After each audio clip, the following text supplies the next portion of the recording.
TikToker Mamun এবং লায়লা এই দুটি ক্যারেক্টার কথা বলবো সমাজের অসুস্থ মন মানসিকতা নিয়ে। সমাজে এত পরিমাণ অসুস্থ মন মানসিকতা নিয়ে আমরা বসবাস করছি। আমাদের সমাজ একটা সুস্থ সুন্দর পরিবেশ থেকে অসুস্থ সমাজে পরিণত হচ্ছে। মামুন লায়লা দুটি ক্যারেক্টার, তাদেরকে নিয়ে আমরা সাধারণ মানুষ যেভাবে মেতে আছি, ইভেন সোশ্যাল মিডিয়াতে তাদেরকে নিয়ে যেভাবে প্রচারণা চালানো হচ্ছে বা হচ্ছে যে ট্রোল করা হচ্ছে, তারা যেইভাবে আসলে উঠে এসেছে, সেই জায়গা থেকে আমরা যদি তাদেরকে এতটাই আসলে আলোচনার মধ্যে নিয়ে আসি, অর্থাৎ আমরা যদি তাদের এই কর্মকাণ্ডগুলোকে প্রশ্রয় না দেই, তাহলে হচ্ছে তাদেরকে আসলে আমরা বারবার আলোচনার মধ্যে আনা বা আমাদের এই যে সোশ্যাল মিডিয়ায় তাদেরকে নিয়ে টানাটানি করা, এই জিনিসগুলো যদি আমরা না করি, তাহলে কিন্তু তারাও ওই রকম লেভেলের আসলে রেসপন্স পায় না।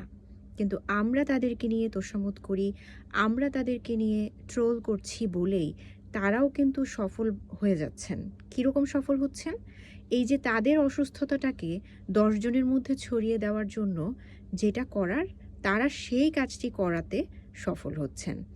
তারা যেই ধরনের কাজ আসলে সোশ্যাল মিডিয়ায় করেন, আসলে টিকটকার জিনিসটাকে আমি খারাপভাবে দেখছি না, কিন্তু তারা যেই বিষয়টি নিয়ে আসলে আমাদের এখন কথা হচ্ছে আমাদের দেশে, যে ইস্যুটি নিয়ে, তাদের জীবনযাপন, তাদের চলাফেরা, এই যে ব্যক্তিগত নানান বিষয় উঠে এসেছে।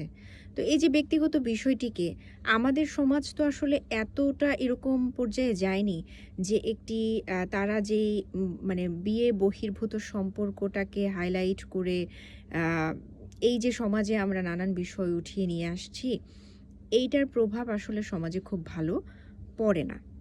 এইটাকে নিয়ে আমরা কেবল মজা করছি, ট্রোল করছি, এটা তো আসলে আমাদের সমাজকে খুব ভালো একটা মেসেজ দেয় না।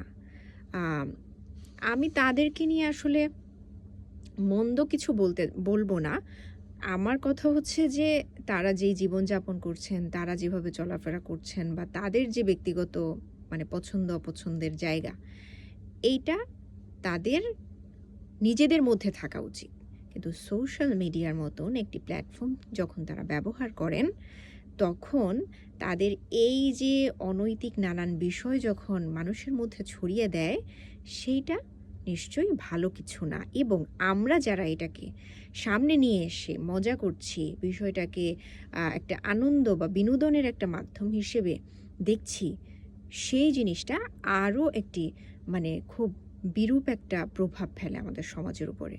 তো আমাদের আসলে সাধারণ মানুষের জায়গা, সাধারণ চিন্তাভাবনা থেকে আসলে আমরা কি ধরনের কন্টেন্টকে গ্রহণ করব, কি ধরনের বিনোদনকে আমরা গ্রহণ করব, সেই বিষয়ে বোধহয় একটু ভাবার সময় এসেছে।